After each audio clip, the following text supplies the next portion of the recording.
Tudo bem? Boa noite. Eu demodei, gostaria de agradecer a presença de todas e todos nesse debate que vai acontecer agora, nessa discussão sobre junho de 2013, a política brasileira em conflito, com a participação do professor convidado, Ricardo Fabrino, e do nosso professor Luiz Felipe Miguel. E, após o debate, nós teremos o lançamento do livro mais recente do professor Luiz Felipe, Consciência e Conflito na Democracia Contemporânea, pela editora Unesp. Então, eu vou passar a palavra agora. Nós vamos começar com o professor Luiz Felipe Miguel, 20 minutos, e o professor Ricardo Fabrino, o tempo que ele quiser. Assim que eu fui orientada a dizer. E aí depois a gente abre para a discussão, tá? Para as perguntas. Só antes de passar a palavra, só um instante, só para dizer que, como aluna do IPOL, para nós, estudantes da pós e da graduação, em particular, é muito importante a gente ter espaços em que a gente possa atualizar essa reflexão sobre 2013, manter 2013 atualizado, mantê-la acesa, uma agenda acesa de debate, e para que a gente possa entender onde é que essa questão, como é que ela ainda interfere e rebate no nosso contexto de agora. Tá? Então, com a palavra, o professor Luiz Felipe.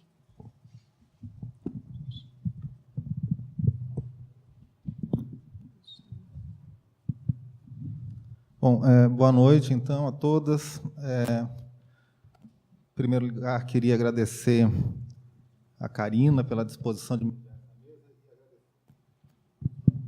E agradecer, em especial, ao Ricardo por ter aceitado o convite e estar aqui debatendo com a gente, certo? Embora essa mesa também sirva para marcar o lançamento do livro, eu vou tratar, na verdade, do tema de junho de 2013, na verdade, tentando estabelecer alguns caminhos para a gente produzir um entendimento do significado de junho de 2013, do ponto de vista de uma política da esquerda, certo?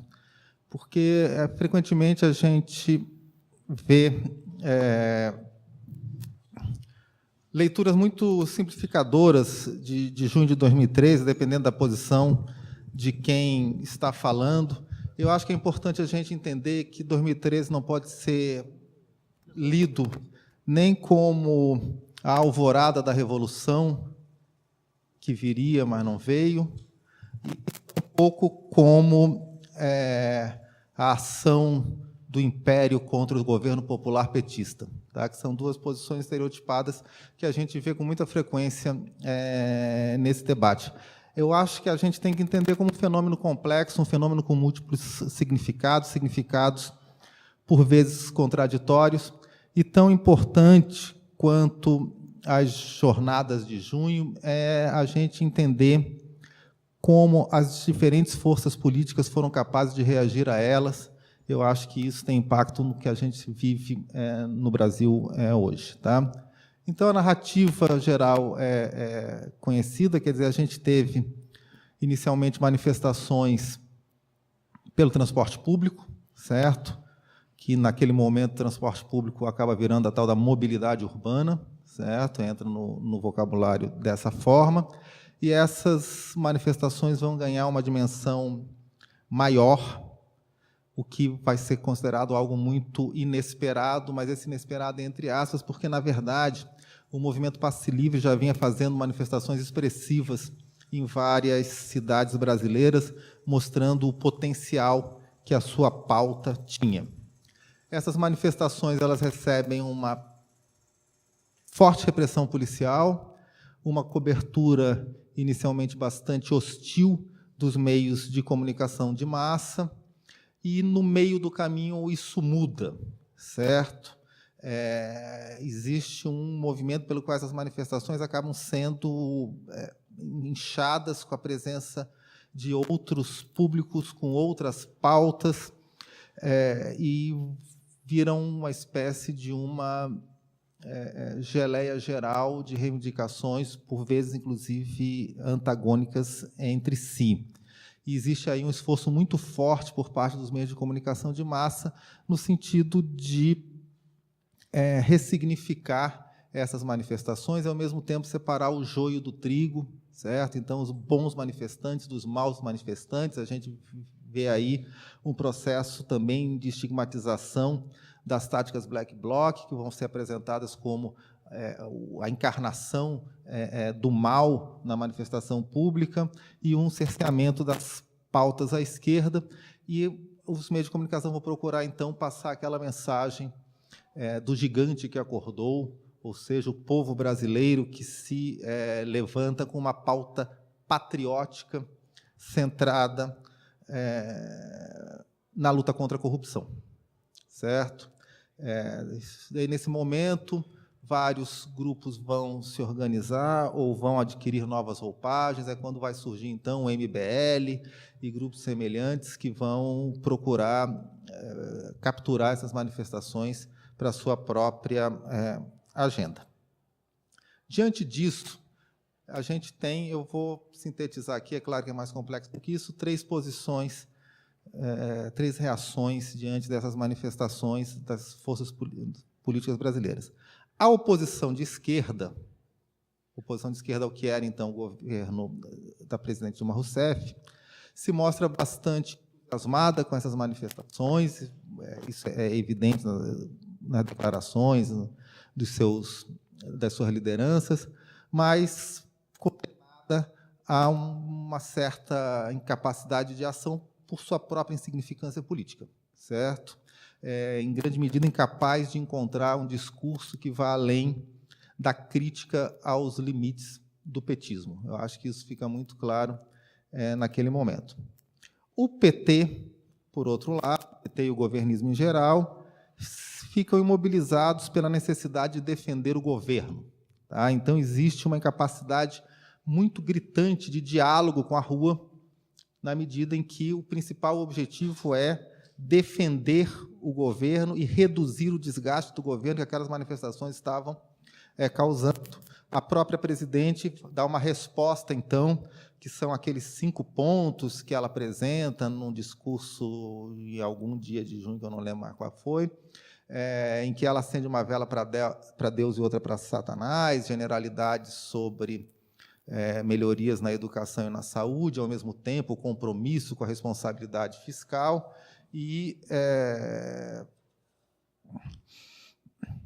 uma interpretação muito forte que aparece e que é comum a várias forças políticas naquele momento, que junho de 2013 estaria demonstrando uma crise na confiança nas instituições representativas e faz com que haja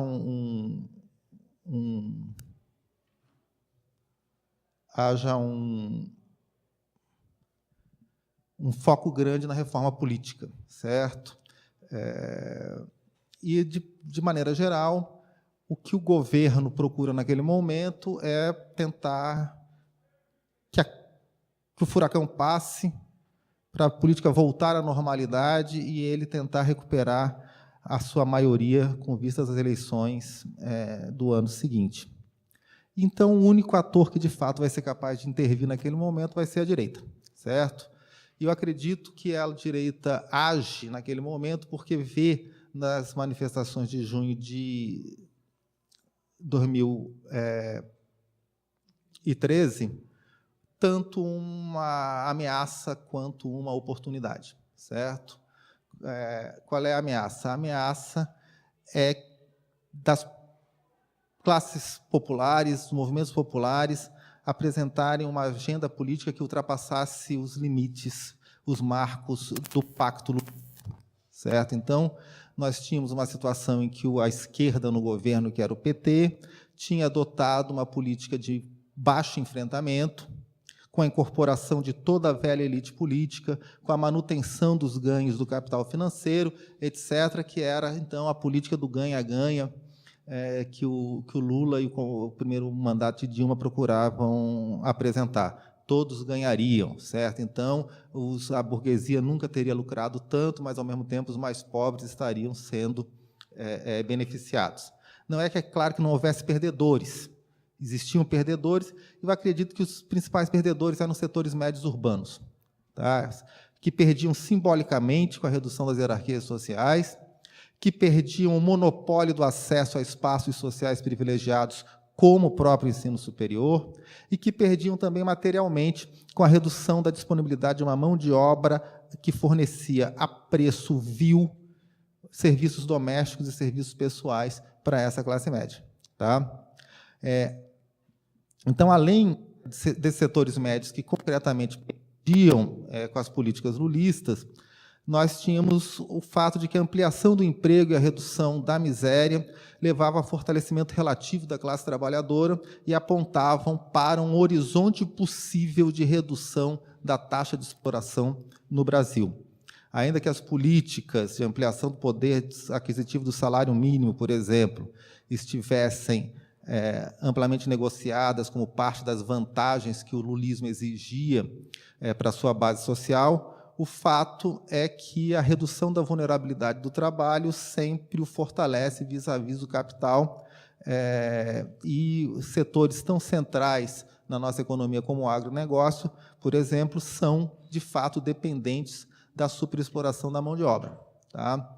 Então, embora os governos petistas compensassem qualquer desajuste com um amplo financiamento público para as empresas que eles forneciam, o fato é que as políticas de combate à pobreza potencialmente ampliavam o poder de fogo das classes subalternas, e eu imagino que alguns sinais de alarme devem ter sido acionados pelo aumento da atividade grevista, por exemplo, ao longo da década de 2010, certo? E o que é mais importante, em grande medida, na forma de greves selvagens, greves não mediadas pelas burocracias sindicais, sinalizando um aumento da ativação popular que não passava pelos interlocutores estabelecidos no jogo político. E, nesse sentido, eu creio que é importante a gente entender que junho de 2013 não foi exatamente um raio em céu azul, mas uma nova manifestação de processos subterrâneos que já vinham se desenrolando no Brasil. Então, esse pacto lulista era o pacto que se trocava a paz social, certo? Então, a garantia da desativação dos movimentos sociais em troca da superação da miséria extrema, e junho de 2013 sinaliza a possibilidade de uma ativação no campo popular para além desse pacto. Já existiam, na verdade, tensões causadas pelas mudanças que Dilma procurou implementar nesse pacto quando assume o governo em 2011, certo? Ela, julgando que já havia um patamar consolidado pelos 8 anos de governo petista, ela tentou avançar um pouco e introduziu tensões, principalmente com o combate a certos focos de predação do Estado brasileiro, né, que eram considerados excessivos, um período da chamada faxina ética do governo federal, em que ela compra brigas com a elite política tradicional, que estava acomodada ao arranjo lulista, desde que a sua retribuição na forma do controle de NACs do Estado estivesse garantida.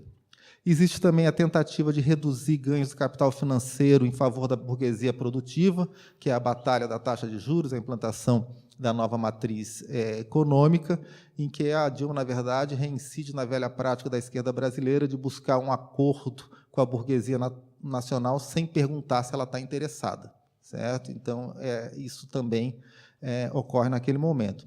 E existe a ampliação da regulação do Estado na economia, com bem-sucedido enquadramento, por exemplo, das concessionárias do setor elétrico, certo? O André Singer, ele diz que essas duas últimas frentes, a redução da taxa de juros para beneficiar a burguesia produtiva e, por outro lado, o enquadramento das empresas concessionárias, elas conflitavam entre si, certo? Então, ao mesmo tempo que o governo acenava para a burguesia produtiva, estava enquadrando, entrando em conflito com ela nesse tipo de questão, e isso contribuiu para que a desejada aliança com esse setor da burguesia não se concretizasse de fato. Então, Dilma incomodou porque mostrou a intenção de redefinir o pacto que mantinha o PT no poder a partir do que ela julgava ser uma posição de força essa dada pelo controle da presidência e pela alta popularidade que tinha naquele momento. Ela foi obrigada a recuar em praticamente tudo, mas esse incômodo permaneceu. Então, esse era o pacto lulista, como eu chamo, e a sua situação em 2013, certo? Então, a extrapolação desse pacto, quer dizer, era a ameaça que as ruas apresentavam. A pauta das ruas radicalizava a aposta numa sociedade mais igualitária, radicalizava a afirmação da necessidade de combater os privilégios, e, em particular, a pauta das ruas privilegiava serviços públicos socializados, e um elemento central do acordo do PT no poder foi a opção preferencial por políticas de inclusão por meio do consumo, certo? Que, na verdade, é uma forma de garantir que, em última análise, o capital se reaproprie daquilo que está sendo redistribuído. Tá? Junho de 2013 aparece, portanto, como a demonstração de que uma parcela potencialmente expressiva da população é também potencialmente mobilizável para uma ação política mais ofensiva e dirigida por valores mais claramente à esquerda do que aqueles que estavam dados no jogo político predominante. Essa é o que eu acredito a direita identifica como ameaça em junho de 2013. Mas identifica também uma oportunidade, porque junho de 2013 revela uma cisão entre o governo petista e a sua base popular, certo? Essa cisão, então, poderia ser explorada por uma direita que já tinha amargado 3 derrotas sucessivas em eleições presidenciais, sendo, em particular, significativa a derrota em 2006, em que Lula se reelege a despeito do escândalo do Mensalão e do massacre midiático vinculado a ele, e em 2010, embora todas as principais lideranças do PT tenham sido destruídas ao longo do processo, é eleita a Dilma, vista como poste de Lula, certo? E, embora, naquele momento, o Tribunal de Exceção, instalado no Supremo para julgar o Mensalão, estava funcionando a todo vapor, com cobertura incessante da mídia, e, ainda assim, o PT consegue um 3º mandato em 2010. Tá? Então, parecia que o PT, turbinado por suas políticas compensatórias, que lhe dava uma base eleitoral invejável e bastante sólida, ele iria ficar no poder, tipo assim, para sempre, certo? E daí, junho de 2013, mostra que não, que existe a possibilidade de se criarem fendas entre a base do PT e o próprio PT. De repente, as pessoas que seriam essa base estavam indo às ruas, estavam protestando, estavam mostrando insatisfações, estavam querendo mais. Tá? Isso, inclusive, a gente ouvia muito na boca das próprias lideranças do PT, certo? Um certo pasmo, quer dizer, e uma certa indignação, caramba, esse povo ganhou uma casa do Minha Casa Minha Vida, esse povo ganhou um emprego, carteira assinada, trocou de geladeira com crédito subsidiado, ganhou uma vaga do ProUni, querendo mais. Isso realmente é muita ingratidão, certo?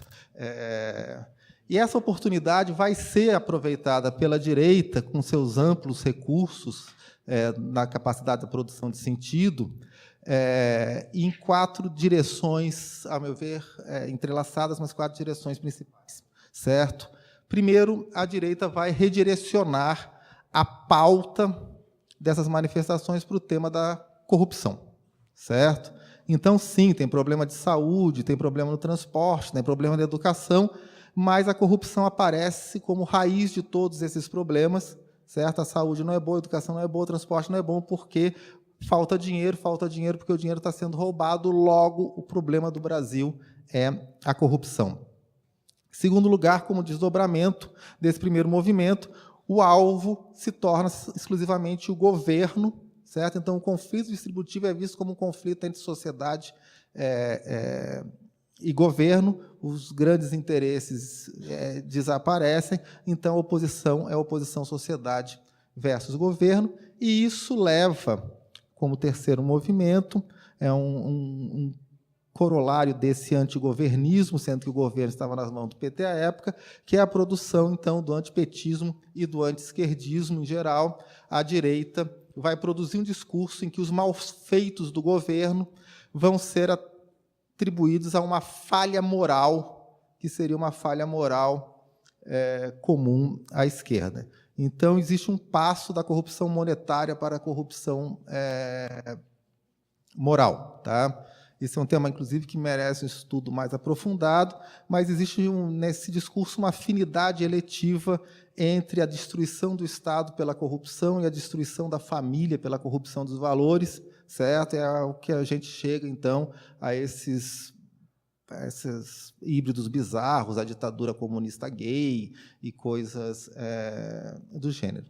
E, por fim, eu acho que isso também é muito importante, a direita produz um discurso que permite à classe média expressar o seu ressentimento, certo? É pouco razoável ir à rua para protestar contra a melhoria da condição de vida dos mais pobres, mas eu posso ir à rua para combater a corrupção, eu posso ir à rua para defender os valores morais que estão ameaçados, eu posso ir à rua pelo patriotismo e eu posso ir à rua pela meritocracia. Então, vai sendo produzido um discurso que permite a essa classe média expressar o seu ressentimento, classes médias que são setores minoritários, mas setores com muita capacidade de vocalização pública e ganham, então, uma pauta para se expressar. Estou quase terminando. Evidentemente, essa direita não vai hegemonizar as manifestações de 2013, que continuam acolhendo pautas diversas, algumas delas com claro conteúdo popular, mas torna essas manifestações ambíguas, torna essas manifestações contraditórias, gelatinosas, e, sobretudo, a sua predominância na mídia tradicional permite que a direita hegemonize, isso sim, as interpretações de 2013. Meu ponto é que nós temos, nesse momento, uma inflexão que vai marcar toda a política brasileira até hoje, que é a maior visibilidade do conflito de interesses na política brasileira, certo? A maior visibilidade da impossibilidade de acomodação entre as forças que estão em disputa. Isso não quer dizer que exista transparência, que exista um alinhamento razoável entre as posições políticas assumidas e os diferentes interesses sociais. Pelo contrário, em grande medida, a regra é a manipulação dessas lealdades, certo? O tema da corrupção moral, por exemplo, que ocupa uma posição absolutamente central no discurso de boa parte da direita, é em si mesmo uma cortina de fumaça, certo? Que permite que as pessoas se mobilizem por questões como pedofilia nos museus, ou o fim da família, e coisas do gênero, e fantasmas. Mas o fato é que nós temos um elemento de antagonismo ganhando força, e isso, na verdade, vai na contramão de uma cultura política que é vista, em geral, como privilegiando a acomodação e como recusando os enfrentamentos. Tá? Quem dá esse passo na direção de um discurso político mais conflituoso, e agora eu estou encerrando, é a direita, certo? Essa direita que vai, na verdade, romper consensos que haviam sido produzidos historicamente e rompe, então, a partir, sobretudo, da derrubada de Dilma, quando ela sofre a grande frustração que, apesar de 2013 perder mais uma vez as eleições, em 2014, ela vai romper o consenso, por exemplo, da democracia eleitoral, o consenso de que é necessário o voto para chegar ao poder, vai romper o consenso de que o combate à desigualdade é uma função do Estado brasileiro. Isso, pela primeira vez, é colocado abertamente um discurso contra isso. Mas eu acredito que essa ampliação do conflito não é, em si mesma, ruim. Eu acho que cabe ao campo popular aceitar o desafio e não tentar reacomodar novamente, como vinha fazendo, os múltiplos interesses, mas disputar as visões de mundo de uma maneira mais profunda, sem escamotear que o mundo social é atravessado por conflitos de interesses irreconciliáveis entre dominantes e dominados. Se a gente não lidar com a política nessa chave, que é a chave que privilegia o conflito, nós estamos sempre fadados a fracassar. É isso. Obrigado.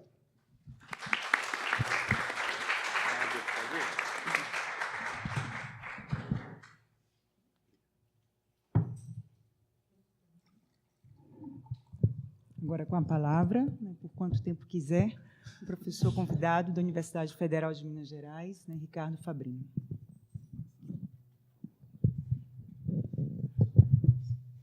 Boa noite.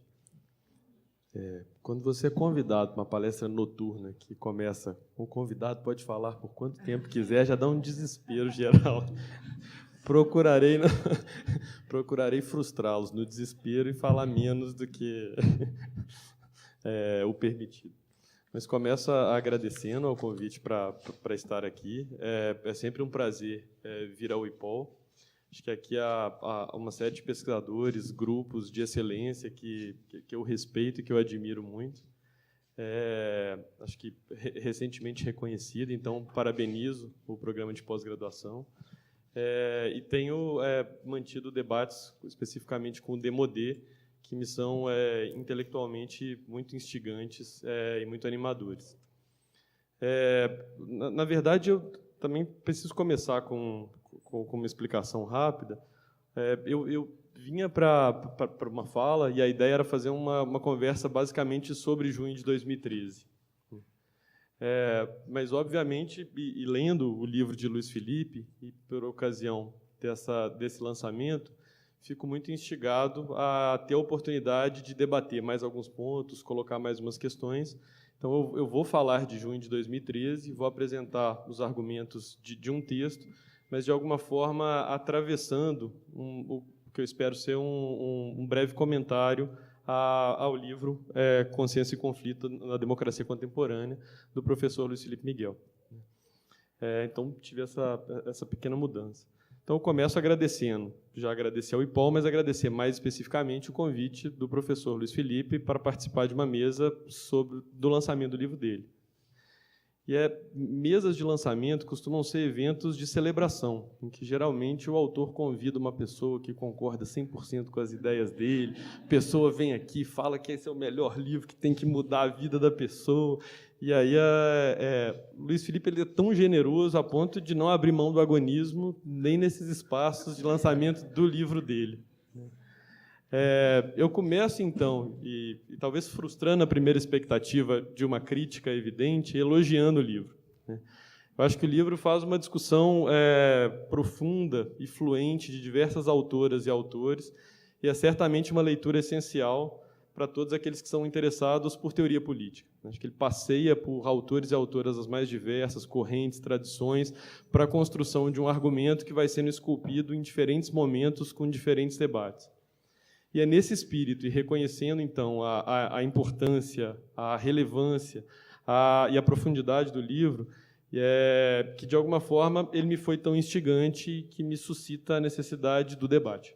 É um debate que a gente vem, de alguma forma, travando em uma série de momentos. E, dito isso, então, eu começo por perguntar e por questionar um pouco o próprio momento de chegada do livro. E em que sentido que eu parto desse primeiro aspecto? Porque o livro, ele, de alguma forma, aponta para o fortalecimento de concepções na teoria política por diferentes caminhos e vertentes, focadas em perspectivas consensualistas e que, de alguma forma, atenuariam a centralidade do conflito na teoria política. Assim, de uma forma muito simplificadora, é esse o argumento complexamente desenvolvido pelo professor Luiz Felipe. Mas eu fico me perguntando, como ponto de partida, se a crítica às supostas teorias consensualistas, se ela fazia muito sentido nos anos 1990 e nos anos 2000, no momento de fortalecimento de uma agenda dos conselhos, das conferências, dos mini-públicos, se essa ainda é a agenda crítica a ser construída hoje. Ou se, ao contrário, uma evidente inversão no cenário. Inversão essa em que a teoria política e democrática não parece mais orbitar em torno de Habermas. Ao escrever e preparar aqui, foi-me impossível não lembrar de uma passagem da minha primeira disciplina de teoria política no ciclo básico da graduação da UFMG. Que eu tinha um professor, gramsciano, que ele dava aula, ele falava assim: tempo bom era quando a gente estudava Gramsci. Você não podia circular nas ciências sociais sem falar de Gramsci. Você tem que saber Gramsci para você ir para as festas, para você ter assunto, para você conversar. Hoje em dia, o meu conhecimento, o que eu faço com ele? E aí eu lembro direitinho que a gente levantou a mão muito interessado por, de alguma forma, se socializar adequadamente naquele novo ambiente. A gente falou, professor, quem que a gente tem que ler para socializar hoje? E a resposta dele foi, Habermas. Foi assim que eu cheguei no Habermas. Habermas, que é o autor da moda. Hoje, dificilmente essa resposta seria Habermas, né? Habermas se tornou, de alguma forma, o foco das críticas e se tornou um ponto de passagem meio ultrapassado. Hoje, se vocês me fizerem essa pergunta, acho que eu diria que é Rancière. Rancière é o autor da moda, mas na minha humilde visão. Mas aqui, então, e é exatamente pela devolução do conflito. É o retorno e a centralidade do conflito. E é esse conflito que aparece como a alma da democracia, a ruptura. De alguma forma, o consenso é o sinônimo da pós-democracia, que é exatamente o não democrático. E é nesse sentido e aí que parece que o livro parece encontrar um grande limite ao não pensar de forma mais precisa as balizas morais que devem guiar o conflito para a construção da democracia. Sem alguma noção de comum, um comum que pode ser plural, conflitivo, efêmero, como se queira, fica difícil pensar a sobrevivência da própria democracia. E o livro, muito, muito interessante, mas ele corre o risco, na minha visão, de reforçar uma dicotomia entre práticas e momentos que atravessam o fazer da política. E esse é o nosso debate de vários momentos. Eu estou chegando em junho de 2013, tá, gente? Eu prometo que eu conecto isso de alguma forma. Mas deixa eu desenvolver um pouquinho esse ponto, de que a política requer essas duas coisas, que eu não estou chamando de conflito e consenso, mas essas duas dimensões chamadas de conflito e consenso por parte muito importante desse debate. A política parece requerer, em primeiro lugar, para mim, a construção tanto dessas rupturas como de estabilizações. Meu ponto é que essas estabilizações sempre acontecem, seja por meio de prática, seja por meio de decisões, seja por meio de construções tácitas de significados. E, nesse sentido, abrir mão de pensar essas estabilizações, como é que elas ocorrem, como é que elas se dão, como é que elas se estruturam, de alguma forma, negligenciar uma dimensão fundamental do político e da reverberação dessas rupturas, do conflito, dos deslocamentos, que são uma dimensão absolutamente central da política. E é nesse sentido que há formas muito diferentes de gerar estabilizações. Há maneiras muito diferentes de construir os acordos, e aqui acordos não no sentido voluntarista do termo, mas os acordos tácitos que regem a existência social coletiva dos seres humanos em comunidade política.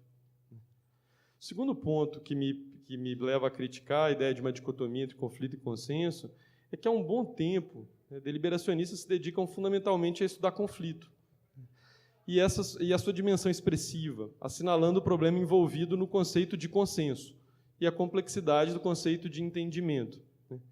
Me parece, então, que deliberacionistas têm muita dificuldade de fazer essa diferenciação clara e evidente entre conflito e consenso, na medida em que se pensam processos disruptivos e de estabilização, de construção continuada de sociedade, de decisões políticas e de comum.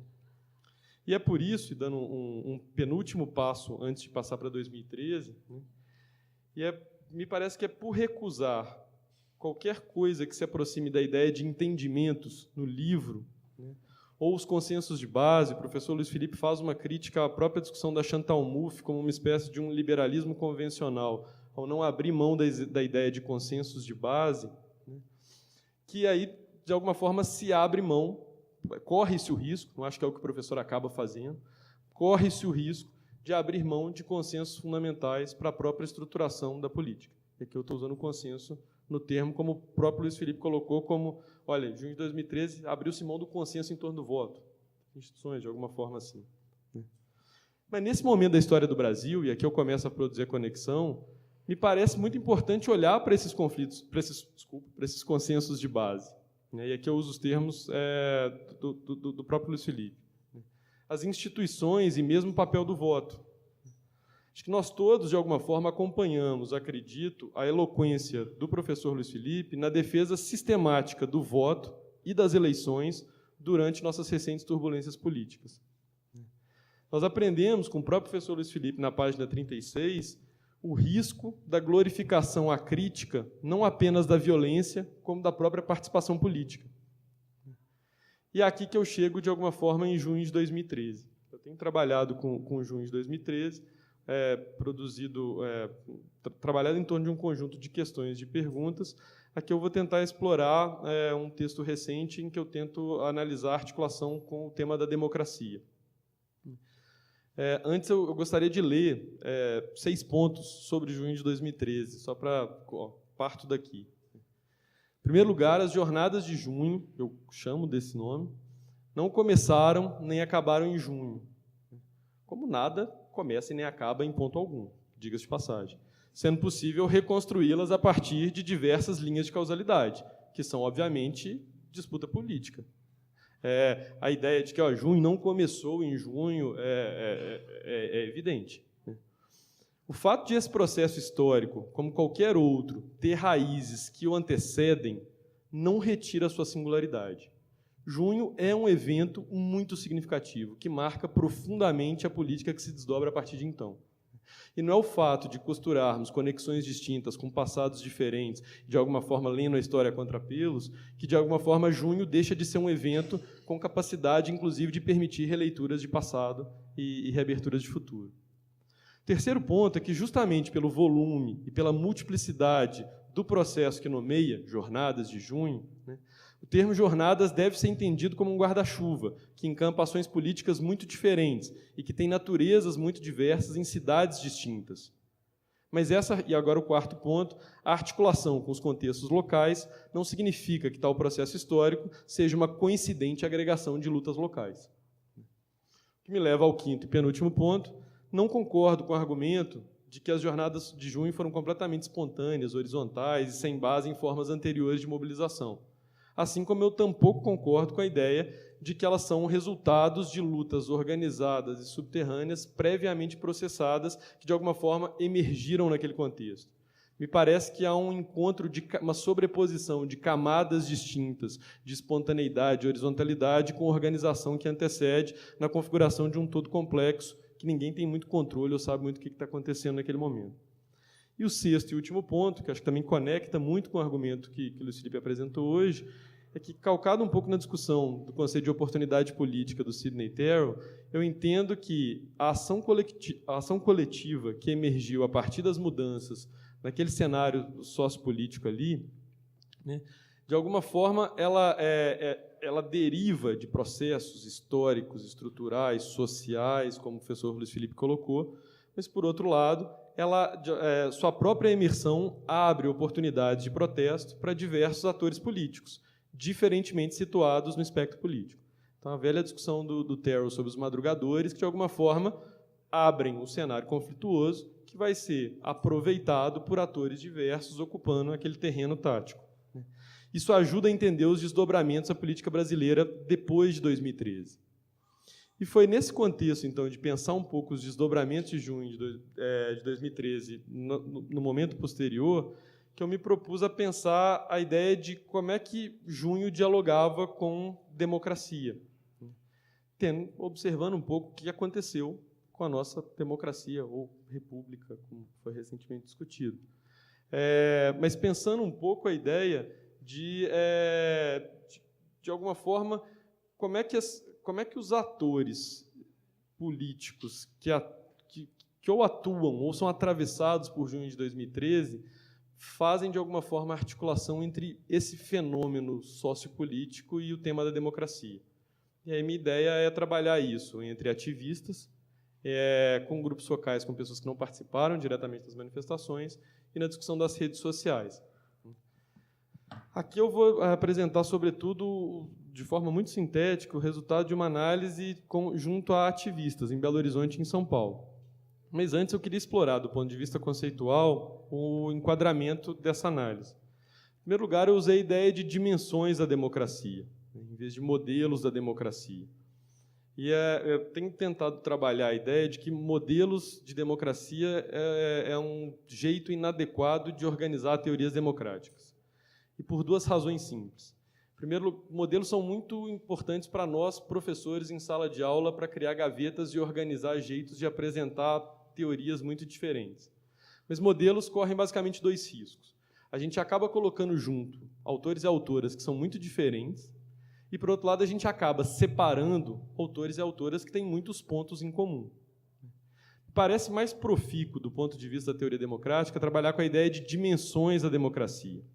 Só que, por dimensões, eu não chamo um conjunto de elementos que devem ser adicionados para a composição de uma boa democracia. Acho que é o que faz, por exemplo, a literatura sobre qualidade democrática, a lá Morlino, a lá Diamond, que, de alguma forma, vão trabalhar essa ideia. Para mim, dimensões da democracia são eixos estruturadores do debate da teoria democrática. São pontos de passagem de autores e autoras quando discutem democracia. E o que faz uma teoria democrática é, como você define essa dimensão e como você costura essa dimensão às demais. E você pode costurar dimensões, inclusive, pela negação. Para usar um exemplo mais óbvio, Schumpeter, para fazer sua discussão sobre democracia, não consegue senão partir da ideia de bem comum para negá-la, para daí, de alguma forma, estruturar e reconfigurar a própria definição da democracia ao trabalhar dimensões. É nesse sentido, então, que eu trabalho nesse texto eu trabalhava com a ideia de 7 dimensões. Hoje eu estou revisando isso, tirando uma e colocando outra, mas eu só por motivos de simplicidade eu vou trabalhar com a 7. Primeira, e eu não vou explicá-las longamente, mas o que eu tento fazer é observar, ao longo da teoria democrática, como é que essas dimensões são ressignificadas de formas distintas por autores e autoras diversos.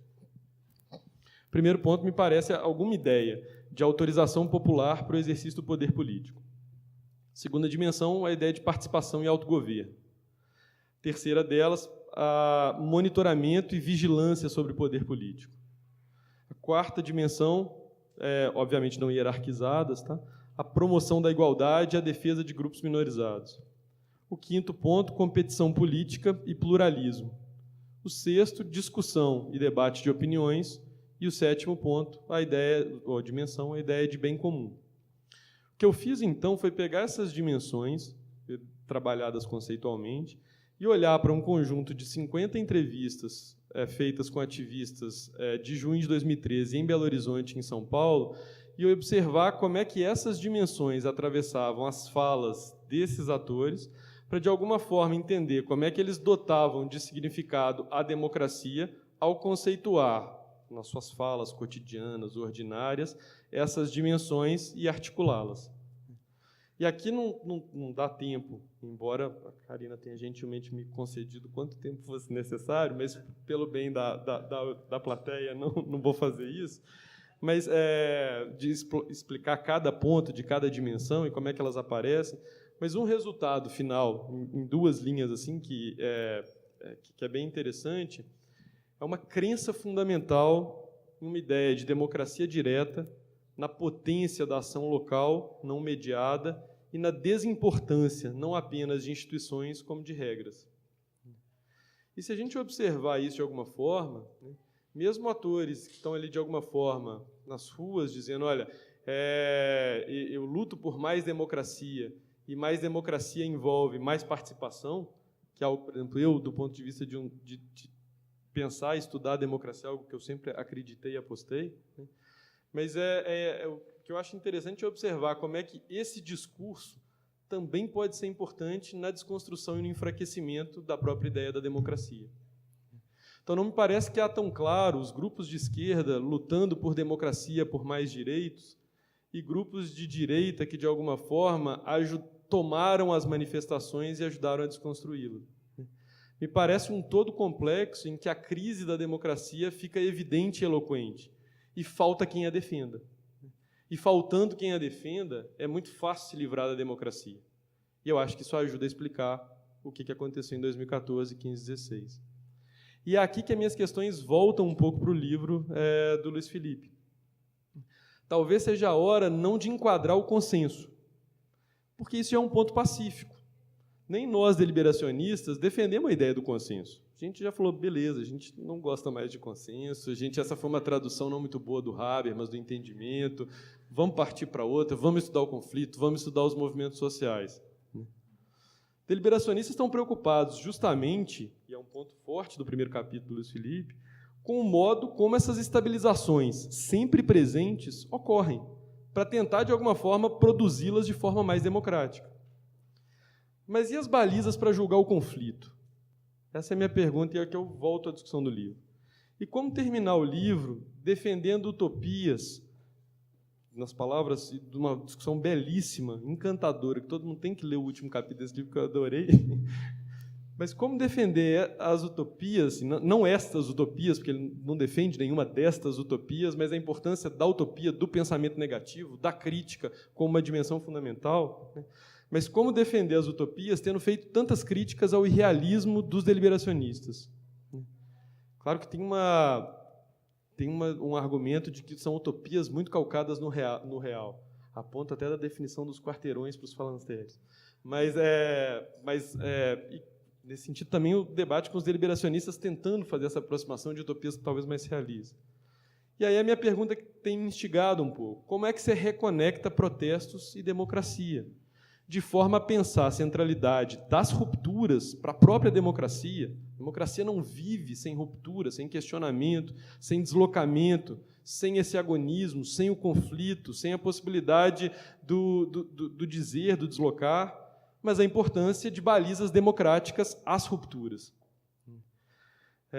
A agenda que se coloca para mim, então, demanda pensar mais criticamente o conflito, para não terminar, e aqui eu parafraseio as palavras do próprio Luiz Felipe, com uma nova visão edulcorada, ingênua e, no limite, problemática para compreender e intervir na política. Acho que a agenda que se coloca para nós, que gostamos de pensar teorias da democracia agora em grande medida, e essa é uma etapa fundamental da crítica ao consenso, né? Mas me parece que eu talvez instigaria e cutucaria, em termos mineiros, o professor Luiz Felipe, a pensar mais fundamentalmente essas balizas democráticas ao conflito, porque o conflito tem nos colocado também dilemas, desafios à própria sobrevivência da democracia. Bom, fico por aqui, espero não ter falado demais, agradeço e também peço desculpas um pouco por ter feito essa costura, que não estava prevista a priori, mas acho que funciona bem articular o livro com a leitura de junho de 2013. Tá bom? Agradeço.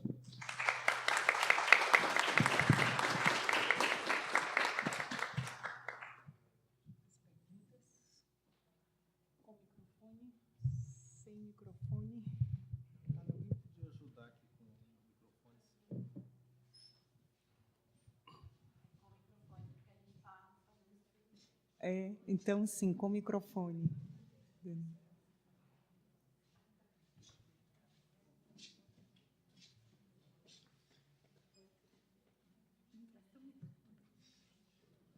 Pode ser esse?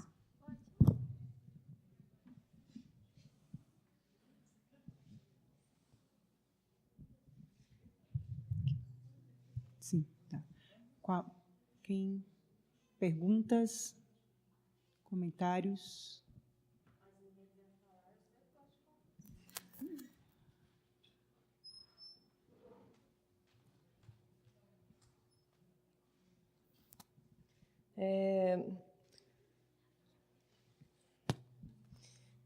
Silvia, sou doutoranda do IESP, da UERJ. Não, eu estava querendo saber mais sobre... Não sei se vocês estão falando assim de... Não sei se o Luiz Felipe quis falar de momentos das manifestações, né? Um primeiro momento, um passe livre, mais à esquerda, talvez, e depois ela foi evoluindo, foi sendo enquadrada pela mídia, né? Não sei se é isso que você quis dizer, que ela teve uma evolução. Porque, na verdade, pelo que eu li, até faltou a Copa das Confederações também, né, que aconteceu naquele momento. Me pareceu muito uma crítica ao governo, uma oportunidade de criticar o governo com tudo, né? O custo dos estádios, aquela coisa toda. E depois teve também aquela questão do aproveitamento que foi feito das manifestações. Você falou da pauta da direita, mas teve o Ministério Público, né, com a PEC 37 também, que acho que ninguém nem sabia o que era aquele cartaz, PEC 37, mas estava lá. E criminalização da política, né, tinha muita coisa em relação a isso. Eu achei que era mais nesse viés, para mim eu li assim, mais nesse viés de crítica ao governo, uma oportunidade de novo, né, E mesmo assim, a Dilma conseguiu ganhar em 2014. E qual que é a explicação para ela ganhar em 2014? Fica difícil também. Se é uma insatisfação assim tão profunda, né? Como é que ela consegue ganhar? Aí eu queria saber do Luiz Felipe também o que ele chama de enfrentamento. O que seria o enfrentamento? É uma revolução? Assim, o que é? Né? Porque mais nessa linha do Ricardo, essa questão da estabilização. Sempre tem um ponto depois que vai ser de acordo de novo, imagino. Né? A gente tenta buscar isso, pelo menos não romper de vez, até porque o nosso papel de... Não sei, a gente aqui como intelectual, eu me lembrei do Gramsci, né? O papel do intelectual também, o que é que a gente... Né? Qual que é o nosso papel nisso? Lembrei de uma pesquisa da Folha com os manifestantes também, várias pesquisas da Folha com manifestantes que eram pessoas de classe média alta. Né? Não sei se no começo estava mais misturado, mas, no fim, com certeza, estava mais nessa crítica da classe média alta, a crítica mais elitista.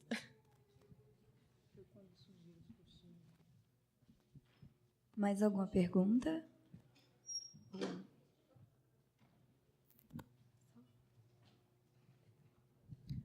Muito obrigada. Muito bom ouvir vocês. Ótimo. Felipe, são 2 pontos sobre sua fala sobre o processo aí, que a gente sabe que não teve começo nem fim em junho. Né? Um é o seguinte: você acaba trazendo antipetismo e antiesquerdismo juntos, né?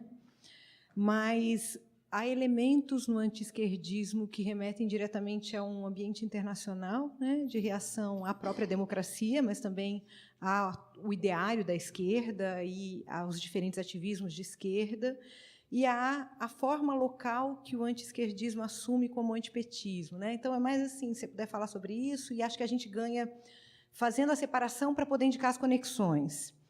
O outro ponto é o seguinte: você acaba trazendo o ressentimento de classe média como um eixo importante na sua fala, mas você mesmo tenta incorporar a questão dessa temática da decadência moral, né, como um elemento na reação. Mas essa ideia de decadência moral, quando ela remete à família, à sexualidade, ela tem sido ativada para canalizar ressentimentos de outros setores da população que não necessariamente a classe média, né?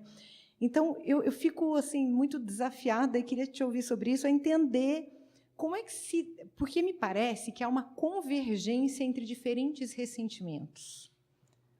Mais naquele sentido que Ricardo colocava, de que não há nenhuma articulação, nenhuma completa desarticulação entre os processos, né, mas eles acabam convergindo.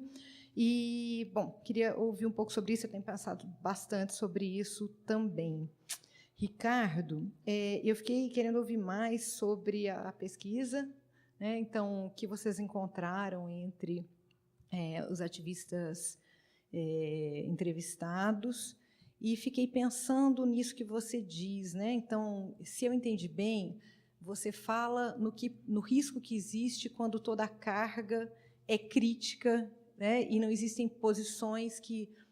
Eu vou colocar de uma forma que não foi a que você colocou, depois você me disse, é isso mesmo, que positivam concepções de democracia em vez de apenas reagirem a todos os defeitos e imperfeições que constituem os processos democráticos. Né? E aí eu queria só, muito rapidamente, saber se você percebe, né, algum tipo... Porque eu entendi nos pontos, nas dimensões, né, eu daí associei, claro, as teorias, né, e aí o igualitarismo, por exemplo, aparece como uma dimensão para se pensar, né, uma dimensão das teorias democráticas, aquelas que ressaltam a igualdade. Mas, entre ativistas, há algum tipo de defesa anti-igualitária da democracia? Isso cabe na pesquisa de vocês? Porque, por exemplo, hoje, na Folha de São Paulo, o pastor Rodovalho publicou um artigo, na página 3, sobre a decisão do juiz aqui de Brasília, que abre espaço para a cura gay entre psicólogas e psicólogos. E ele faz essa defesa em nome da democracia. Né? Ele diz que existe uma ditadura colocada que impede que as pessoas decidam se curar para viver em harmonia com o sexo natural que lhes foi dado por Deus, etc. E toda a argumentação é com base numa concepção individualista que esvazia outras dimensões da democracia, que é anti-igualitária, né, mas que se sustenta como uma defesa mesmo da democracia, né, e encontra os inimigos da democracia como seus antagonistas no modo como constrói essa representação dos conflitos que estão colocados. É isso, obrigada. Oi, boa noite. Meu nome é Pedro. Tenho 3 rápidas perguntas aqui. Afastar o microfone. Bem, eu tive presente, participei de muitas das manifestações do Passe Livre aqui. Por muito tempo fiz parte desse espírito de uma esquerda autônoma, horizontal, apartidária.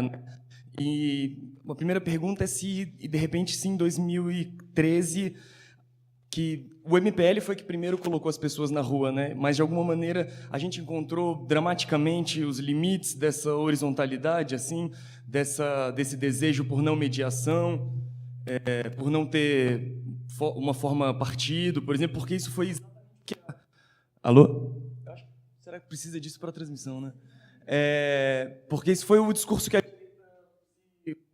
pegar muito bem, assim, né? Essa não mediação, esse desejo de não mediação. Né? Mas no começo era um desejo de democracia direta mais radical que isso, assim, né? Mas enfim, talvez numa autocrítica eu penso, queria ouvir vocês sobre isso, assim, né? Se 2013, a segunda pergunta, se 2013 foi a perda, obrigado. Se 2013 foi a perda da base social do governo do PT, como que a gente explica, como é que é a loucura do começo do governo da Dilma após isso? Que ela é eleita naquele final, coração valente, não sei o quê, vamos lá, a esquerda na rua, e de repente a gente vai para o programa do Aécio, assim. Como que é só uma inocência, assim? A gente pode pensar nesses termos? Eu não sou da área de ciência política, assim, mas para mim é uma coisa muito louca de entender, assim. E aí a terceira pergunta, que eu acho que também está contemplada nas outras perguntas, é se a crítica ela tem sempre seu momento, a crítica à esquerda, a crítica pela esquerda, essa nossa dialética negativa, ela tem sempre o seu momento, ou também agora talvez a gente, com todas as perdas que a gente está vendo, a gente vê que a gente deve pensar que existem momentos mais adequados para se fazer a crítica ou não, enfim, mais ou menos eram essas perguntas aí. Mais algum apontamento? Vocês querem voltar e depois fazer de novo? Pode ser? Então, bem, depois você pode. Eu sou Danusa, professora aqui no IPAU. Primeiro, eu queria agradecer muito pela mesa, pela fala de vocês. E a minha pergunta para a Alice Lippe, eu não li o livro ainda, espero ler, né? Mas eu fiquei muito pensando na sua fala sobre a questão da violência, que foi uma coisa que Ricardo levantou na fala dele, né? E aí depois ele falou na página 36, eu fui lá na página 36 correndo para ler um pedacinho. Você está falando da visão, às vezes até ingênua, da leitura sobre a violência que aparece no Fanon, né? E aí eu queria que você desenvolvesse um pouco isso, sobre como a gente enquadra, então, a violência nessa análise, né? Porque, em alguns momentos, eu fiquei pensando, você falando e eu pensando, então a violência é a parteira da história, né? Então é isso que você está tentando analisar, e, ao mesmo tempo, fiquei muito pensando, eu li, na verdade, as 5 páginas iniciais, quando você recupera o Maquiavel. Então, numa visão maquiaveliana, a canalização do conflito ela é fundamental, né? Então, como que a violência está enquadrada por ali? E acho que o conceito de balizas democráticas ao conflito que Ricardo apresenta,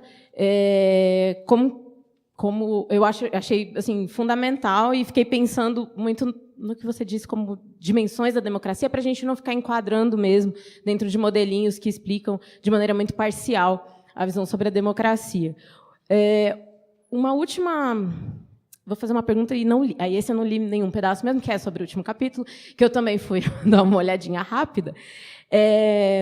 E aí, Ricardo também falou aqui que você faz uma defesa de utopias que estão calcadas no real, né? Mas aí, quando eu fui folhear, embora eu não tenha tido a oportunidade de ler, eu folhei, as utopias que você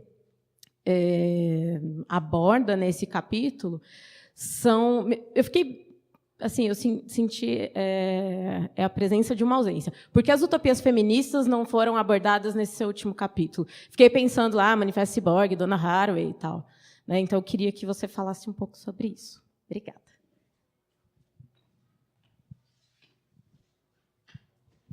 Boa noite, gente. Meu nome é José Rodrigues. Boa noite, professores.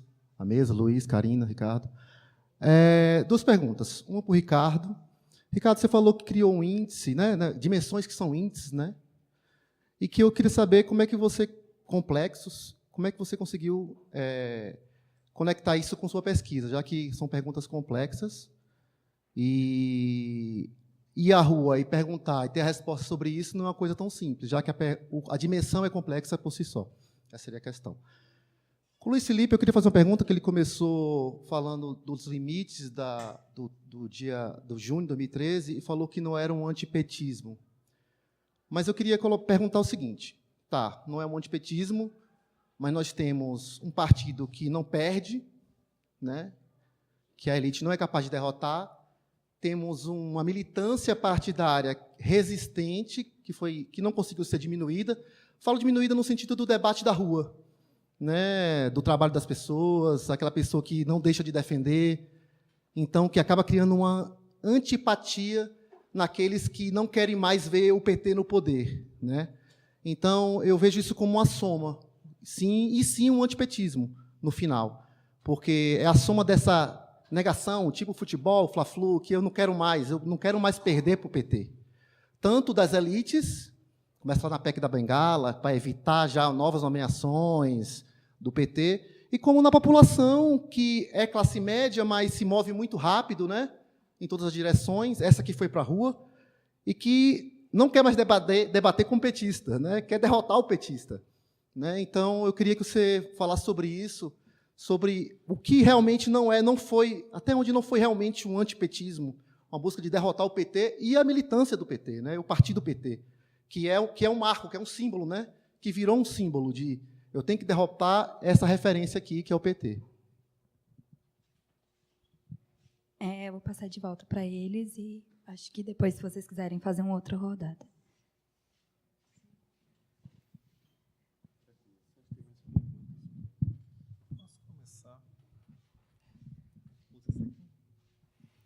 Bom, agradeço as perguntas, assim como agradeço os comentários críticos do Ricardo. Eu vou começar com a questão que a Silvia colocou, que me permite fazer um percurso certo. Que enfrentamento é esse de que eu estou falando, se é a revolução? Tá? Acho que nós estamos escolados demais para acreditar na revolução da forma como se acreditava nos anos 60, né?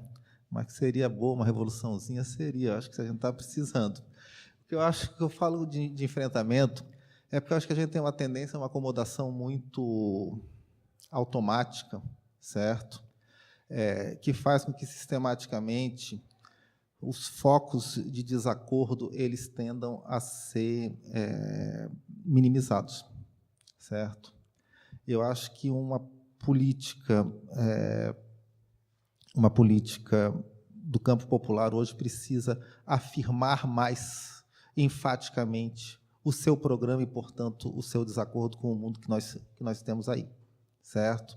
Eu acho que houve, e eu acho que é importante a gente tentar entender isso, quer dizer, o caminho que o PT adotou para chegar ao poder e para exercer o poder foi um caminho de entendimento de que a possibilidade de mudanças mais radicais estava fechada. Tá? Eu acho que é importante a gente entender isso. Quer dizer, o PT vai se acomodando ao longo da história, o PT que nasce em 1980 era um PT muito mais radical do que aquele que concorre às eleições de 2002, certo? E existe um progresso, não estou aqui no sentido valorativo, certo? Existe uma transformação nesse sentido ao longo da trajetória do PT, e isso se dá por vários motivos, por vários incentivos, mas se dá também pelo entendimento crescente de que a possibilidade de uma mudança radical no Brasil estava fechada, então era necessário a gente reduzir as expectativas e fazer a mudança parca, mas que era possível. Não foi possível, certo? Esse caminho também acabou chegando onde nós estamos hoje, certo? Mesmo essa mudança limitada, ela se mostrou demais para as nossas classes dominantes, porque as nossas classes dominantes elas têm uma intolerância à igualdade, que é uma coisa impressionante, certo? Então, eu acho que esse momento é um momento, talvez, da gente reafirmar os nossos valores, as nossas pautas, e enfrentar, sim, enfrentar nas múltiplas dimensões dos retrocessos que estão acontecendo, certo? Eu acho que isso é importante, que disputar a construção de sentido no mundo social, pensando, por exemplo, no que a Flávia falou, certo? De como essa visão da decadência moral vem sendo utilizada para mobilizar setores que, na verdade, são setores populares, mas que são sensíveis a essa pauta retrógrada. Faltou também enfrentar essa pauta, uma acomodação de que a gente não toca nisso porque, com isso, a gente evita. Só que essa acomodação ela garante que esse caldo de cultura esteja sempre disponível para quem é capaz de mobilizar esse discurso. Então, acho que a gente tem que ter um enfrentamento maior, sim, que significa afirmar com mais clareza os motivos do desacordo que existe entre os grandes interesses sociais presentes no país. Esse desacordo, Danusa, ele tem como uma das suas expressões a violência, certo? Eu não vou dizer que a violência é parteira da história, mas eu acho que a violência nos acompanha permanentemente nos conflitos políticos. E a ciência política tende a ignorar a violência de uma maneira muito deliberada, certo? Desculpa, não quis fazer um trocadilho, foi involuntário. Mas ela busca ignorar a violência, certo? A violência é vista sempre sob o signo de excepcionalidade. A gente lida com a política como se a violência pudesse ser esquecida. No entanto, a violência está sempre presente, porque ela está presente na sua forma de violência aberta, mas ela está presente também na forma de violência sistêmica ou estrutural, certo? Que não passa por violência e, no entanto, é fundamental para a gente entender como é que a sociedade funciona. Nós vivemos numa sociedade que a violência é exercida cotidianamente, certo? É a violência que impede que as pessoas tenham autonomia sobre as suas vidas, a violência que impede que as pessoas tenham acesso aos meios materiais para se manter, e a violência que o Estado exerce seletivamente sobre algumas dessas populações, que daí é uma forma de violência aberta, que, no entanto, é legitimada, porque, afinal, o uso da violência legítima, certo? Então, essa violência está sempre presente. É claro que a nossa solução não é então, tudo bem, tem violência, vamos fazer a nossa violência do outro lado, vamos sair atirando, certo? Eu acho que esse é um problema para a gente pensar do ponto de vista da construção de uma ética política. Nós não podemos simplesmente partir para a ideia, não, a violência não pode, e, no entanto, as formas invisibilizadas de violência continuam ocorrendo. Por outro lado, a limitação do uso da violência na política, o fato da gente ser capaz de produzir um consenso moral que limita o uso da violência, que marca o uso mais aberto da violência como negativo, em geral funciona a favor das classes dominadas, que são quem mais sofre quando essa violência é colocada. Então, acho que a gente tem que discutir essa questão. Não existe uma solução, a meu ver, para a gente colocar, mas eu acho que a gente simplesmente cair num principismo de que qualquer uso da violência é necessariamente inaceitável, certo? Então, a gente não pode quebrar uma vidraça, certo? A gente não pode depredar um prédio, a gente não pode colocar fogo em algum lugar, a gente não pode mandar algumas pessoas para o paredão, quando for o caso. Essa posição de princípio inicial, ela simplesmente mantém um desequilíbrio, porque permanece a violência estrutural. É claro que as coisas têm que ser analisadas. Eu comecei a discutir isso num texto que não está no livro, mas eu acho que é um problema central que a gente tem que pensar o que faz. Não porque a violência está, certo? E a gente tem que saber como é que reage, como é que reage a ela. E é nesse sentido que eu acho que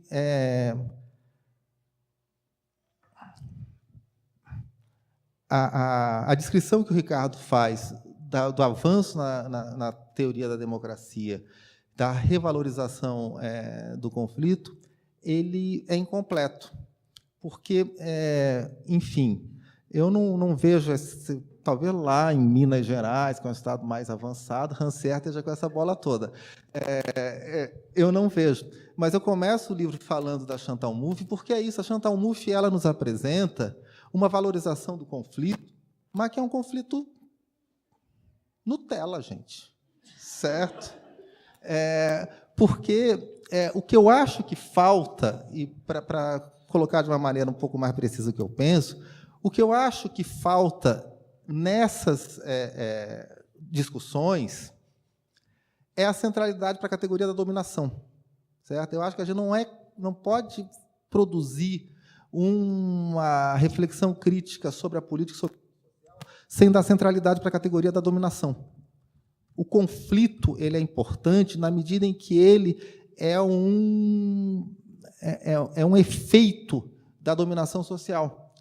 E a minha questão com a teoria política tem a ver também com o fato que eu creio que nós que estamos trabalhando na teoria política, nós temos que entender que nós nos posicionamos nesse conflito também, certo? E uma parte importante do meu desagrado com visões que foram e continuam sendo importantes, certo?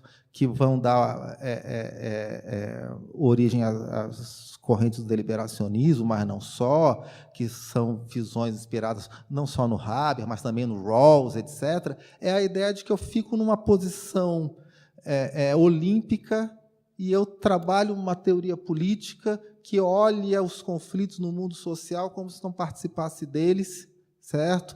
E busco um critério de justiça que está acima desses conflitos.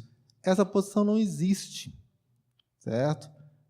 E se a gente assume essa posição, a gente, na verdade, está deixando de fazer a nossa parte de nos colocarmos a favor da superação da dominação, que enfim, o que seria o horizonte ideal e utópico para o qual eu acho que a gente deveria se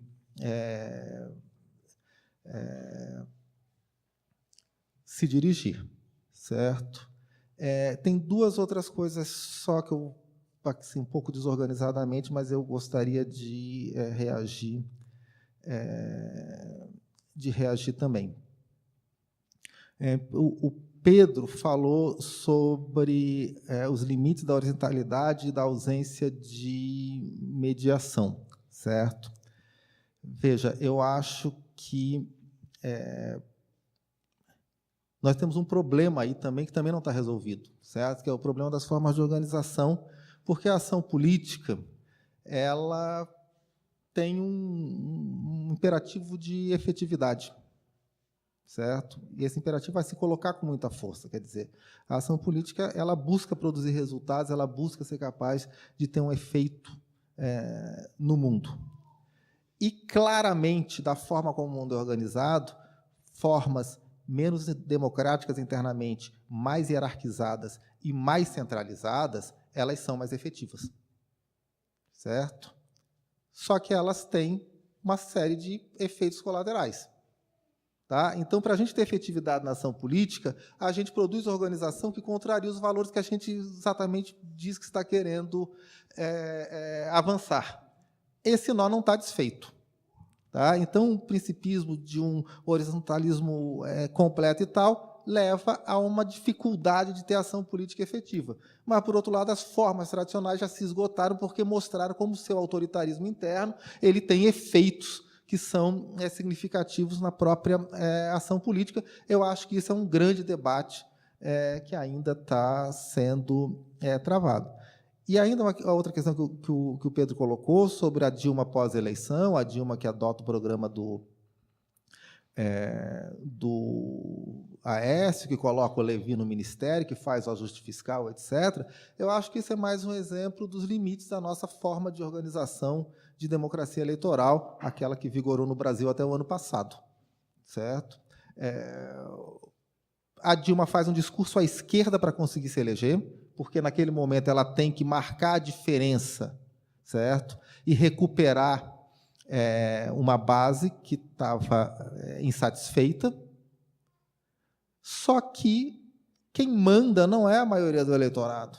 Os interesses que são capazes de orientar o governo são interesses de grupos que controlam mais recursos, e então nós temos algo que não é nem tão incomum assim, só que naquele momento ficou muito patente, que é um discurso para se eleger e uma prática para governar.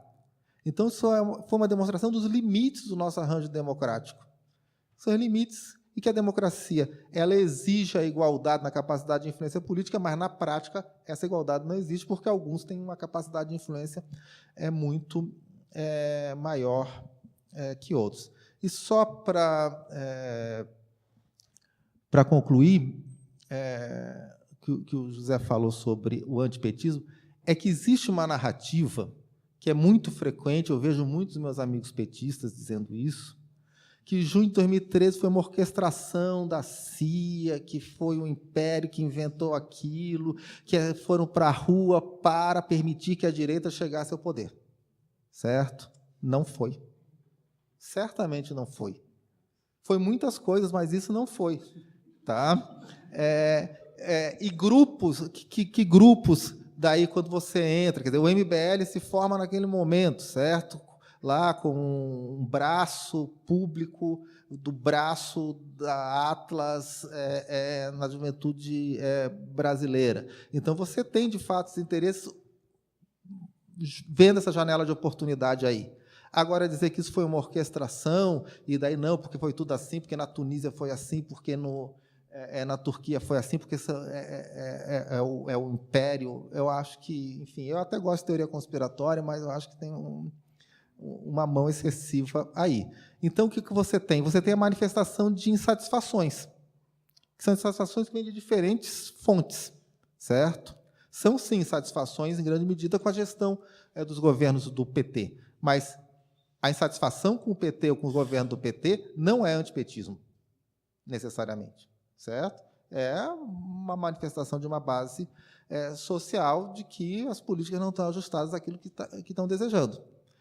O antipetismo vai surgir, vai aproveitar esse caldo, mas vai surgir como uma narrativa que, daí sim, a Flávia tem razão, quer dizer, você tem elementos autóctones com elementos que vêm de uma ofensiva global do discurso da direita, vai surgir como uma identificação de uma determinada posição política como uma posição criminosa, como uma posição que não pode participar do debate público, etc. Mas eu acho que, assim, quando a gente parte para a interpretação de que as manifestações de 2013 elas nascem com o propósito maléfico de levar a direita ao poder, a gente está sabotando a possibilidade de exatamente dialogar com essas manifestações, de entender o que aconteceu e de buscar reconstruir, inclusive, um projeto de esquerda, levando em conta essas insatisfações com os limites do projeto petista também.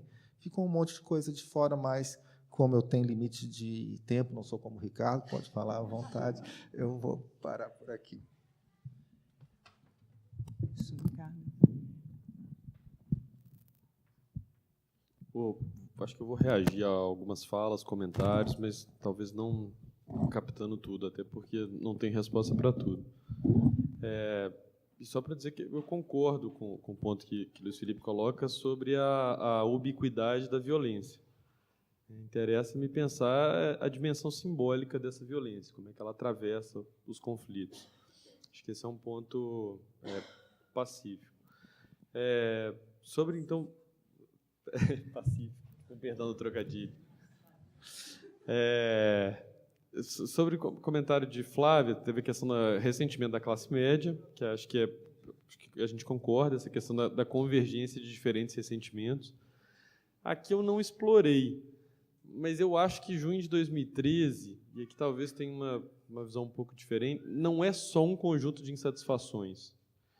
Eu acho que tem uma carga emotiva muito forte no sentido de geração de pertencimento numa sociedade muito fragmentada.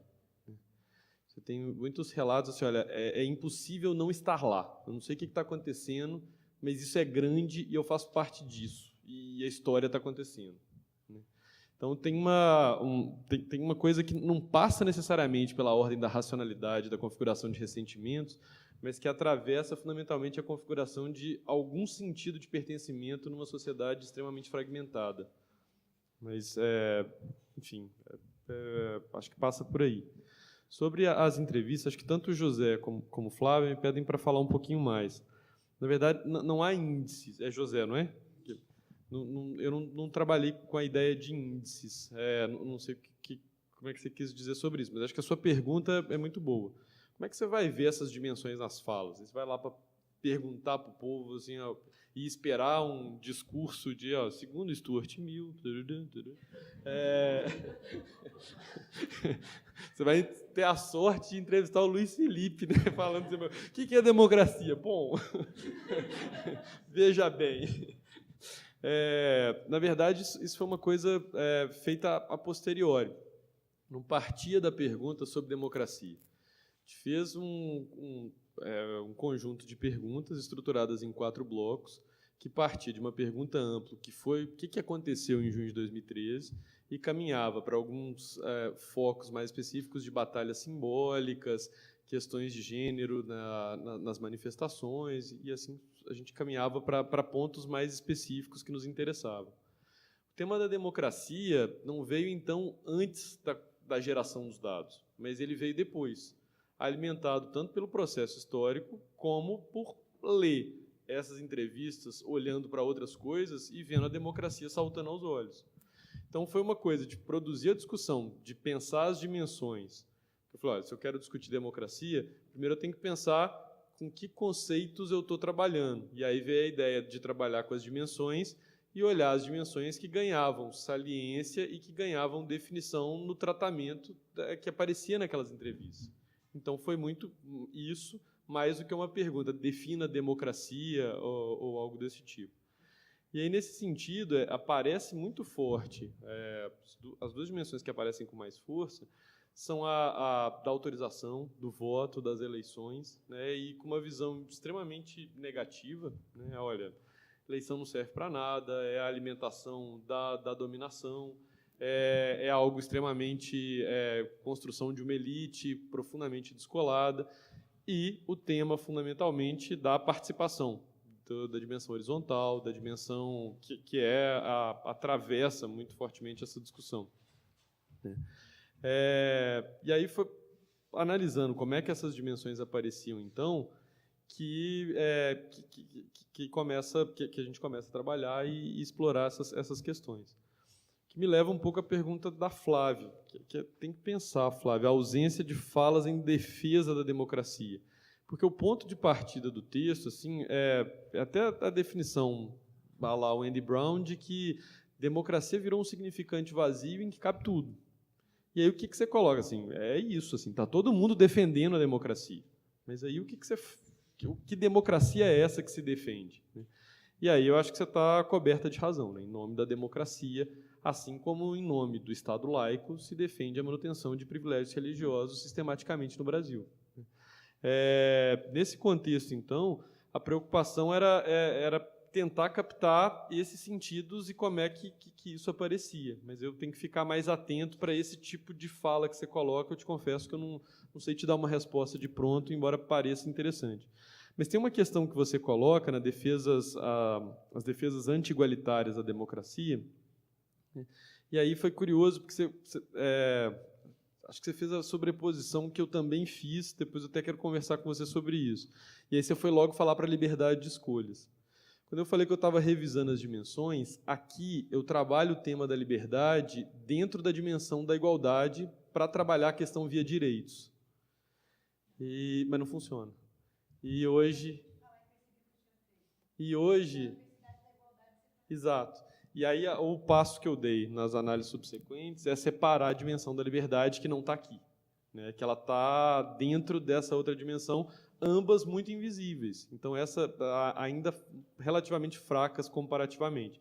Mas o passo novo é exatamente essa separação conceitual, que ali eu trabalhei junto pela gramática dos direitos como uma forma de explorar essa questão. Sobre a pergunta do Pedro, ou seja, não te respondi, mas me engajei num debate justo e honesto. Sobre a pergunta do Pedro, cuidado também, Pedro, eu não quero fazer essa... Cadê o Pedro que perguntou? Não quero fazer essa autocrítica do autonomismo, não pode também virar, não é o meu propósito, caminhar para o outro lado e falar, pô, então foi o autonomismo, a horizontalidade que gerou isso tudo e que acabou com o mundo, e não se trata disso, né? Eu trabalho com concepções de justiça muito com uma ideia de que justiça não é um ponto de chegada, mas que a luta por justiça é sempre um processo, e é sempre um processo em que você tem, simultaneamente, avanços e retrocessos. Tem um texto que eu trabalho um pouco com uma metáfora de um novelo. Assim. É como se você estivesse puxando um fio e aí você está amarrando um monte de outros ao mesmo tempo. E o discurso da horizontalidade e do autonomismo é isso. E você tem os próprios coletivos falando isso. Olha, em nome da horizontalidade, muita violência de gênero foi cometida. Em nome da horizontalidade, tem um caso interessante em Belo Horizonte, as Assembleias Populares Horizontais, elas definiram o sorteio como forma de escolher o mediador das assembleias. No primeiro sorteio foi sorteado um guarda municipal extremamente autoritário, que sofreu o ostracismo ali e foi, de alguma forma, derrubado ao longo da própria Assembleia, segundo relatos. Então, assim, não acho que seja o autonomismo seja a crítica. E concordo que o horizontalismo ele foi apropriado. É porque o autonomismo ele tem uma potência muito eloquente no questionamento de limites e formas de dominação que limitam a existência democrática. E ele, de alguma forma, move no sentido de dimensões mais emancipatórias. Mas achar que isso é tudo que é meu ponto de interrogação. Ao mesmo tempo em que há avanços, em que outras pautas surgiram, em que certas questões colocaram, em que certos movimentos reviram suas próprias práticas e começaram a se repensar, outras formas de opressão, de dominação e problemas, dilemas para a democracia, derivaram daí.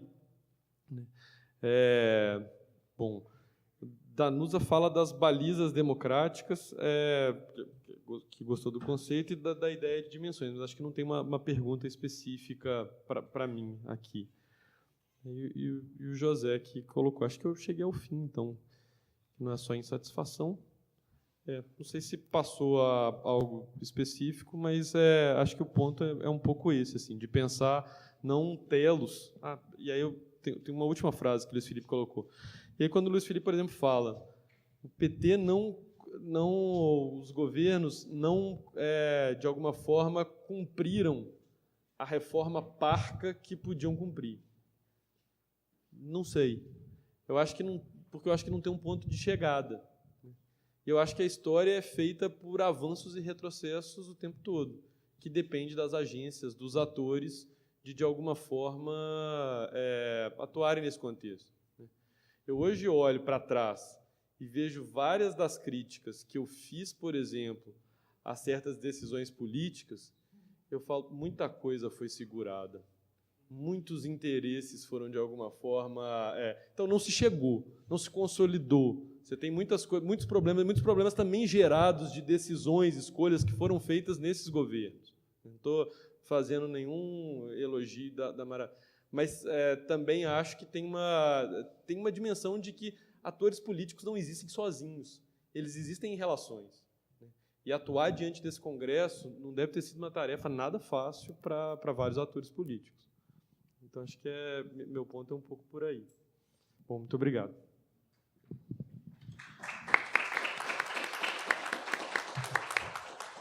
Tem mais um tempinho para mais perguntas, comentários. Posso fazer uma, então? Só. Professor Luiz Felipe, só pensando em 2018, num debate eleitoral, a partir do que tu falaste sobre a necessidade de enfrentamento dessas disputas de sentido aí, né? Como, por exemplo, o enfrentamento do conservadorismo das classes populares. Foi o que tu disseste. Eu pensei no discurso sobre a corrupção, na tua fala também lhe veio como, né, aquilo que esvaziou e se tornou esse guarda-chuva aí que serve para tantos. Não é preciso que a esquerda enfrente essa questão da corrupção, pensando taticamente no debate eleitoral de 2018, sob pena de ficar ainda mais totalmente desconectado do que já está dessa discussão. Eu falo isso porque isso, para mim, é caro. Você chega a pensar num tempo que isso é um efeito colateral, né, porque está sendo feita redistribuição, por que vai se falar nisso, né? Mas, ao contrário, né, como a população, as classes populares, veem hoje a corrupção como fazendo parte do cotidiano delas da forma mais banal, né? Desde uma pessoa que entra e atropela a fila, vai ser atendida primeiro no SUS, elas veem isso acontecendo, quer dizer, vai se enfrentar isso ou não, né, em outra chave, tentando disputar esse sentido.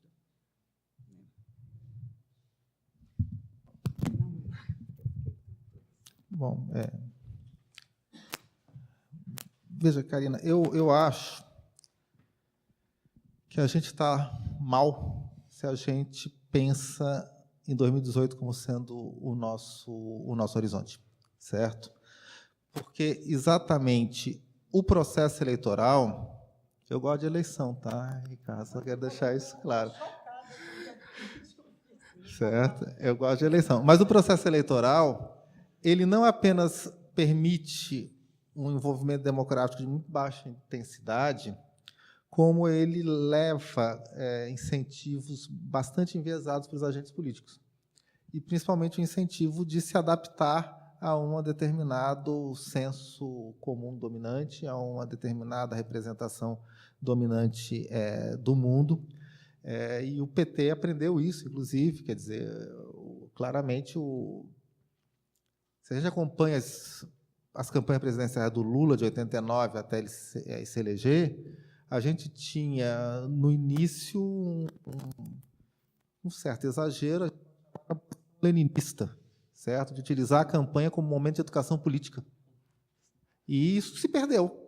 Daí, depois, quando o Lula ganha em 2002, que é o Lulinha Paz e Amor, que é o Duda Mendonça como marqueteiro, a ideia é a seguinte: nós não vamos mexer na agenda, a agenda é a que está dada, o enquadramento é o que está dado, a gente vai mexer na imagem do candidato para se adaptar àquilo que é mais palatável, e foi isso que foi feito, e ganhou, certo?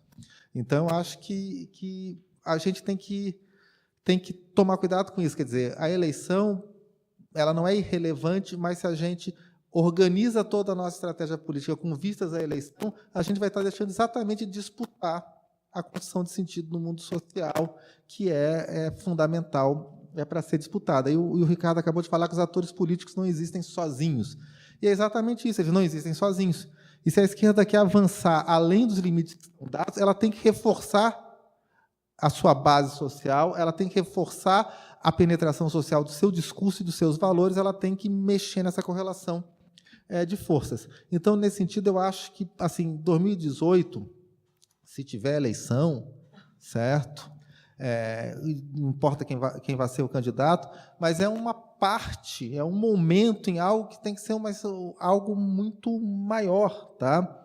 E nesse algo muito maior, é claro, é necessário dar resposta à questão da corrupção e tal, mas eu tenho o entendimento de que a corrupção está longe de ser o problema central do Brasil.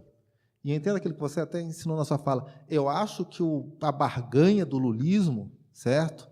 Deixa eles roubarem para a gente redistribuir um pouco, está ótima, certo? Nos seus termos, estava funcionando e não era uma má barganha, não. Só que ela encontrou seus limites. É nesse sentido que eu acho assim, a gente vive de avanço e retrocesso, só que o retrocesso está triste aqui, quer dizer, e a gente precisaria ser capaz de produzir avanços que fossem mais sólidos. E é nisso que eu acho que a alternativa do lulismo se esgotou, certo? Então, assim, acho que a questão não é corrupção. Se a gente quiser pensar num programa assim mínimo, básico, eu diria que tem que acabar com 3 coisas: capitalismo, patriarcado e Rede Globo. Com esse pequeno programa, a gente pode avançar, certo? Mas, então, eu acho assim, que o debate eleitoral em 2018 vai ser um debate marcado pelo enquadramento que os grupos conservadores têm dado, certo? Porque eles têm os recursos para isso. Vai ser difícil escapar desse enquadramento. E é um enquadramento que não é um enquadramento melhor para a posição progressista. Mas eu acho que esse enfrentamento é travado em outros lugares e não se limita de forma nenhuma ao processo eleitoral. Obrigado. Mais alguma pergunta? Então, nós encerramos agora e passamos ao lançamento do livro. Muito obrigada.